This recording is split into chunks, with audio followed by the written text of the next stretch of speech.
जैन दोस्तों, इसे 2 मिनट भी देख लोगे तो आपको समझ में आ जाएगा कि ये जो वीडियो है इंपॉर्टेंट है कि नहीं। क्योंकि एग्जाम में सीधा क्वेश्चन पूछता है कि आप NWCR से क्वेश्चन को सॉल्व करिए। ये है क्या, इसको बस 2 से 3 मिनट लगेगा, ब्रीफ करेंगे, उसके बाद हम लोग अपने क्वेश्चन को सॉल्व करना शुरू करेंगे।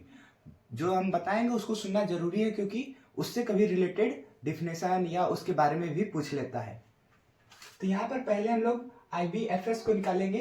IBFS क्या होता है? Initial basic feasible solution. इसको लिख देता हूं, इनिशियल बेसिक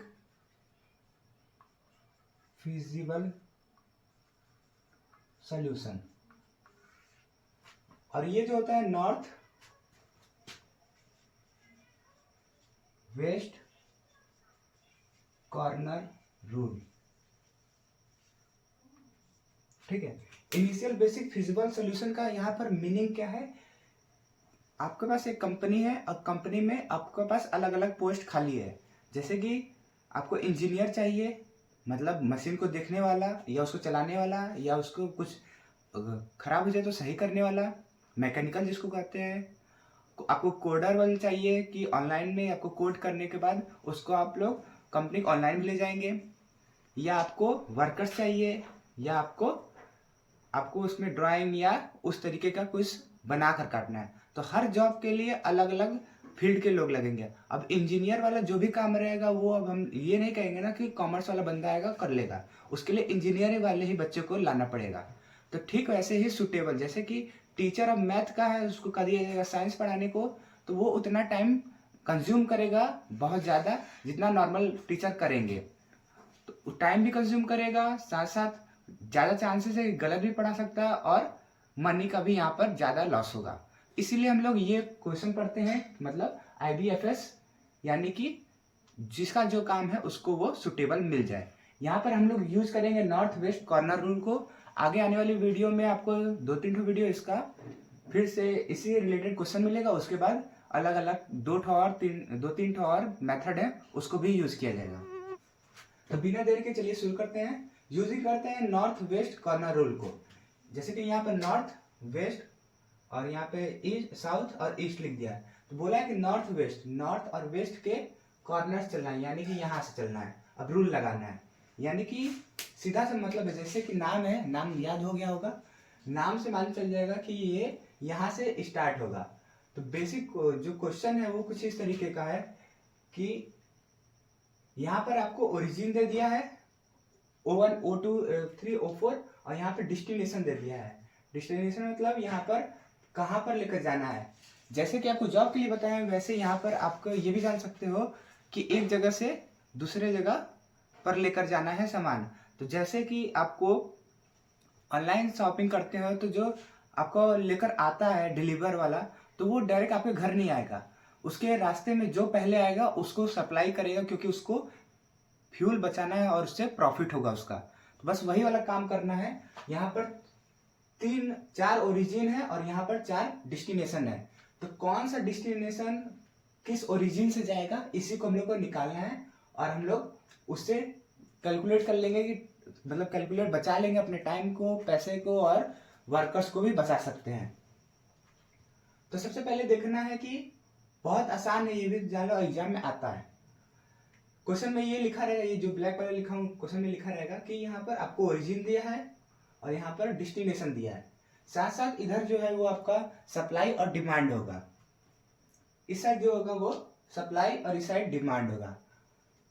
सप्लाई और डिमांड को बराबर रखेंगे तभी तो कंज्यूमर का जो होगा वो फुलफिल हो जाएगा, कि कंज्यूमर को क्या चाहिए वो सेटिस्फाई हो जाएगा, उसी को फुलफिल करना है। या यहाँ पर कुछ और भी आ सकता है, उससे कोई दिक्कत नहीं है। यहाँ पे जरूरी नहीं है कि आपका सप्लाई या डिमांड ही है, यहाँ पर एबिलिटी आ सकता है या रिक्वायरमेंट भी आ सकता है, मीनिंग वही रहेगा। तो क्या करना है, सबसे जैसे बोला है कि नॉर्थ साइड और वेस्ट के कॉर्नर से स्टार्ट करिए, तो यहाँ से हम लोग स्टार्ट करेंगे। यहाँ से स्टार्ट करने के लिए यहाँ से देखिए इस वाले पॉइंट पर, इस साइड देखिए तो 34 है और इस साइड देखिए तो 21 है। तो 21 जो है वो 34 के अंदर आ जाएगा, तो यहाँ पर 21 लिख देंगे। दोनों में से देखिए कौन छोटा है उसको लिख दीजिए, 21 को लिख दिए। अब उसके बाद ये 21 जो लिख लिए ना, तो इसको अब जाएगा कट, मतलब ये काम हो चुका है, ये अगले वाले में काम करेंगे। और यहाँ पर कितना बचेगा आपका, बचेगा यहाँ पर 21 जब माइनस कर दोगे तो कितना बचेगा, यहाँ से 1 और यहाँ से 1, यहाँ पर 3 बचेगा, 13 बचेगा ना, यहाँ पर 4 और 1 सेकंड, 3 4 34, हाँ। तो यहाँ क्या बचेगा 34। यही चीज अब नेक्स्ट वाले स्टेप में जाएंगे। क्वेश्चन में कैसे करना है, एक में नहीं करना है। क्वेश्चन में जब हम लोग एग्जाम में करेंगे तो उसको हर एक अलग अलग स्टेप में करेंगे। तो यहाँ पर आया 21 हम लोग लिख दिया है, और यहाँ पर कितना बचा, 13 बचा, यहाँ पर कट हो चुका है, यहाँ 25 बचा, 17 बचा, 14 बचा।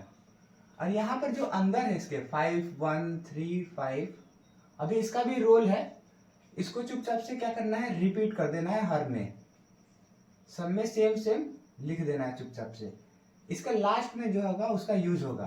तो अब मैं सब में नहीं लिखूंगा, समझ जाना कि लिखा हुआ है सब में, ठीक है। ये वाले जो बातें हैं, यहाँ पर क्या बचा है 15, यहाँ पर 12, यहाँ पर 19। अब ये बात है कि ये वाला जो कट हो गया है उस कॉलम को अब नहीं छूना है। अगर रो में कट जाता है तो रो में नहीं छूना है।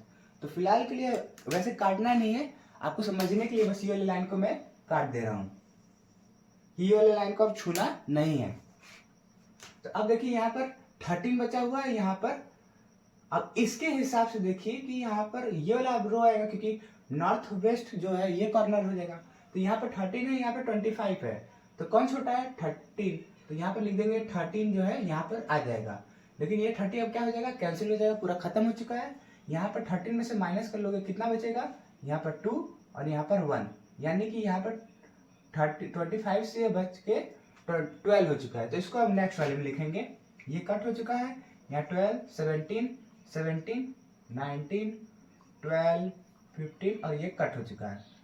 तो यहाँ पर 21 आया था, 13 आया था, और जो अंदर ये छोटा छोटा जो लिखा हुआ है वो असलियत में कॉस्ट है, कि हर एक डेस्टिनेशन तक जाने का क्या कॉस्ट लग रहा था, वो सब में फिल होगा। मैं फिल नहीं कर रहा हूँ, ठीक है, फिल करना है। लेकिन अब देखो इसके बाद कौन सा बचा, ये वाला बचा, ये वाला बचा, इन दोनों में छोटा कौन है 12। तो जैसे कि ये वाला कैंसिल हो गया है, तो आपको क्या करना है, अब इसमें आपको नहीं देखना है, इस वाले में भी नहीं देखना है और इस वाले में भी नहीं देखना है। तो बच्चा इतना ही। इसमें से देखिए सबसे बेस्ट में इधर आ रहा है कॉर्नर पे, तो यहाँ पे कम कौन है 12 है, तो 12 को लिख देंगे, और ये 12 कैंसिल हो जाएगा, यहाँ पर बच जाएगा 3। तो नेक्स्ट वाले में आएंगे, इधर ही लिख देते हैं, ऐसे लिखे आते हैं, आसान लगेगा थोड़ा सा, इधर से आ जाएगा। चलिए इधर ही कर लेते हैं। ये क्रॉस हो गया है, ये क्रॉस हो चुका है, ये भी क्रॉस हो चुका है, यहाँ 17 17, यहाँ पर 19, यहाँ पर 12, यहाँ पर 3 बचा है, यहाँ पर 15 कैंसिल हो चुका है, मतलब 3 बचा है। यहाँ पर 21 आया, 13 आया, 12 आया। अब नेक्स्ट स्टेप वहां से जब यहाँ पर आए हैं तो ये वाला क्रॉस हो गया, तो अब ये वाला लाइन को नहीं देखना है।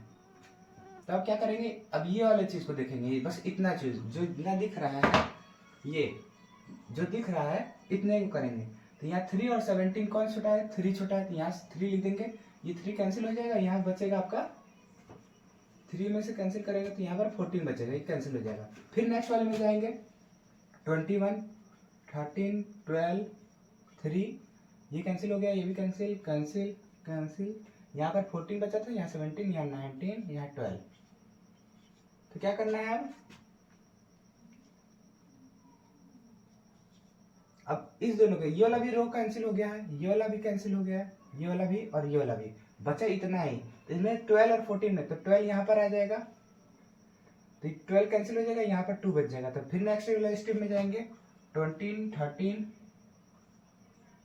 12 3 12, ये कैंसिल हो चुका है, कैंसिल कैंसिल कैंसिल, ये भी कैंसिल हो गया है, यहाँ पर 2 बचा, यहाँ पर 17 बचा और यहाँ 19।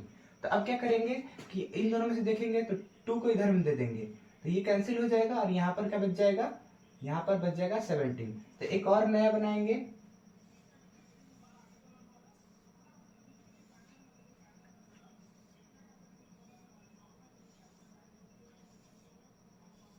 एक और नया बनाएंगे जिसका नाम है यहाँ destination 1 2 destination 3 destination 4, origin 1 origin 2 origin 3 origin 4। तो इसमें क्या करेंगे, चुपचाप से जो लिखा था वो लिख देंगे 1, 13, 12, 3, 12, 2। तो यहाँ से जैसे देख रहे हैं यहाँ पे कैंसिल हो चुका है, कैंसिल हो चुका है। यहाँ पर क्या बचा है आपका, यहाँ पर 17 बचा, यहाँ पर भी 17 बचा। तो यहाँ पर 17 दे दोगे तो ये हो जाएगा कैंसिल। तो ये हो जाएगा फाइनल आंसर, यानी कि अभी बस एक लास्ट स्टेप करना है, उसके बाद ये आंसर कंप्लीट हो जाएगा।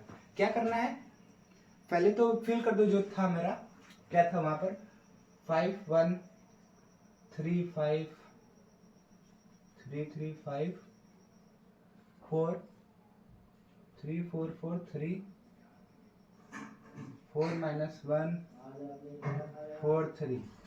ये जो अभी लिखा हूँ, इस यहाँ पर जो लिखाया जाता है ये सारे में लिखना है, कोई में छोड़ना नहीं है। अब क्या करना है, निकालना है अब हम लोग को टोटल कॉस्ट, कि कॉस्ट कितना पड़ा। उससे पहले हम लोग को देखना पड़ेगा कि ये जो IBFS है वो एग्जिस्ट कर रहा है कि नहीं। एग्जिस्ट करने के लिए क्या करना पड़ेगा, जितने जगह ये एलोकेट की हो, मतलब उस जगह को फुलफिल की हो, उसको काउंट कर लेना है। 1, 2, 3, 4, 5, 6, 7 आ रहा है ना।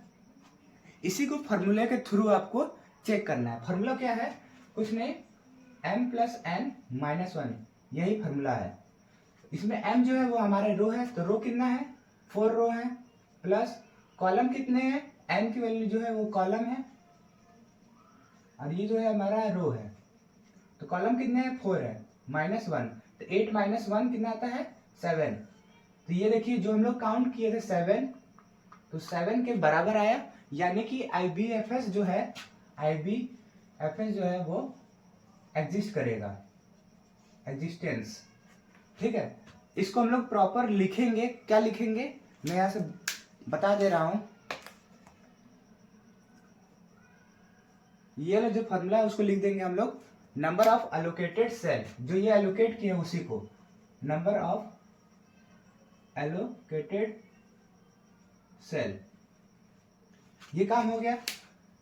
तो ये हमारा आ गया जो एलोकेटेड सेल, यानी कि IBFS एग्जिस्ट कर रहा है। स्टार्टिंग में 2-3 लाइन एक काम करना है, वो बताऊंगा, लेकिन लास्ट में बताऊंगा। उसके बाद क्या करना है, टोटल कॉस्ट को निकालना है।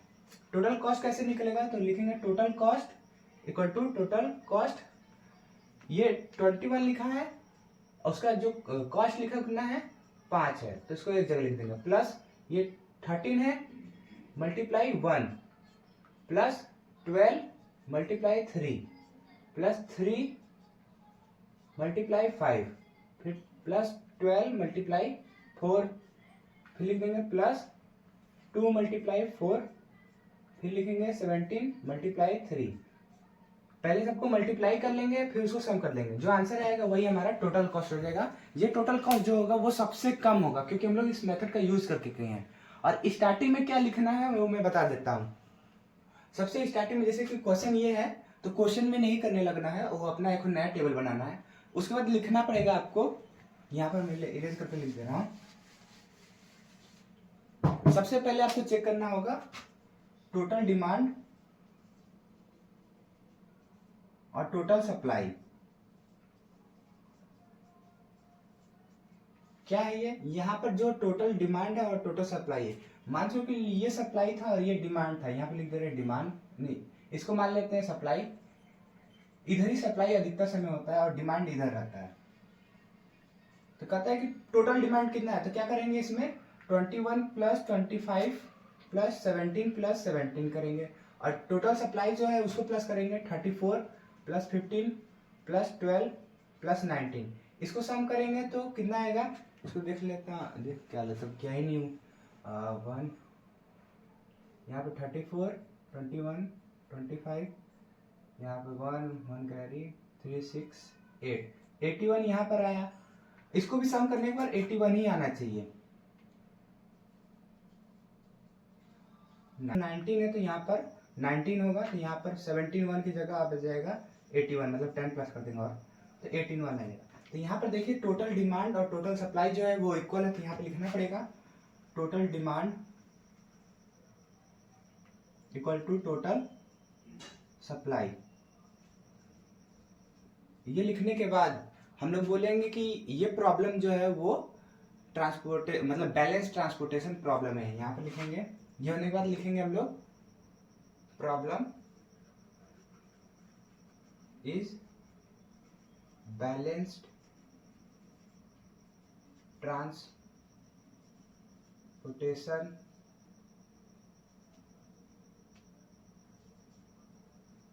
Problem.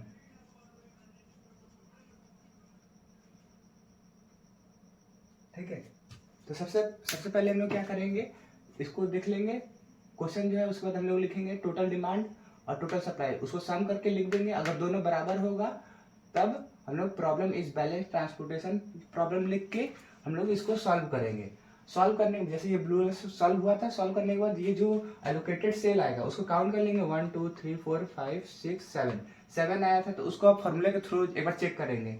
Number of allocated cell equal to m plus n, जहाँ पे m जो है वो रो है, n जो है वो कॉलम है, कोई को भी मान सकते हो, लेकिन स्पेसिफिकली इसी के लिए दिया गया था। और इसको सम करके निकालोगे तो 7, जब दोनों ही इक्वल आ जाएगा तो यहाँ पर कह देंगे कि IBFF जो है वो एग्जिस्ट करेगा। एग्जिस्ट करेगा तो यहाँ पर टोटल कॉस्ट निकालेंगे।